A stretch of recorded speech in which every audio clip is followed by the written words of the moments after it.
Assalamualaikum warahmatullahi wabarakatuh. Perkenalkan, nama saya Ramadan Buhari, NIM 22112105. Saya akan menjelaskan tentang pengertian peralihan dan pembebasan hak atas tanah dan dasar hukum peralihan dan pembebasan hak atas tanah untuk memenuhi tugas pada mata kuliah hukum agraria. Baik, pertama-tama saya akan menjelaskan tentang peralihan hak atas tanah. Peralihan hak atas tanah adalah perpindahan hak atas tanah dari satu pihak ke pihak yang lain. Perpindahan ini dapat terjadi karena beberapa hal, yakni jual beli. Peralihan hak atas tanah yang paling umum terjadi melalui jual beli. Dalam proses jual beli, pembeli dan penjual menyepakati harga tanah dan melakukan transaksi jual beli. Yang kedua, tukar menukar.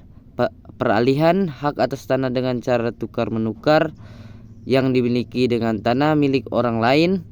Dan yang ketiga, hibah, pemberian hak atas tanah secara cuma-cuma dari satu pihak ke pihak yang lain.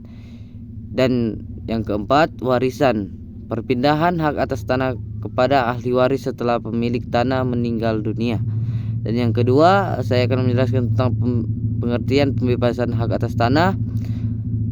Pembebasan hak atas tanah adalah pengambilan hak atas tanah oleh pihak lain, biasanya pemerintah, untuk kepentingan umum. Pembebasan hak atas tanah dapat dilakukan dengan beberapa cara, yakni pencabutan hak atas tanah, pengambilan hak atas tanah secara paksa oleh pemerintah karena pemilik tanah tidak mau menyerahkan tanahnya dengan sukarela. Berikutnya, pelepasan hak atas tanah, pengambilan hak atas tanah dengan cara musyawarah mufakat antara pemerintah dan pemilik tanah. Dalam hal ini, pemilik tanah berhak atas ganti rugi yang layak dan adil. Yang ketiga, pengambilan hak atas tanah oleh pemerintah karena tanah tersebut telah ditelantarkan oleh pemiliknya. Dan yang kedua, dasar hukum peralihan dan pembebasan hak atas tanah.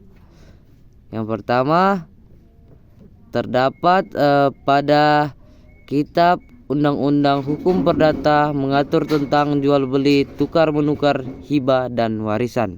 Yang kedua, Undang-Undang Nomor 5 Tahun 1960 tentang agraria mengatur tentang hak atas tanah dan berbagai perbuatan hukum yang berkaitan dengan tanah. Dan yang ketiga, Peraturan Pemerintah Nomor 24 Tahun 1997 tentang pendaftaran tanah mengatur tentang pendaftaran tanah termasuk peralihan dan hak atas tanah. Sekian, itu dari saya. Wallahul muwaffiq ila aqwamit thoriq. Wassalamualaikum warahmatullahi wabarakatuh.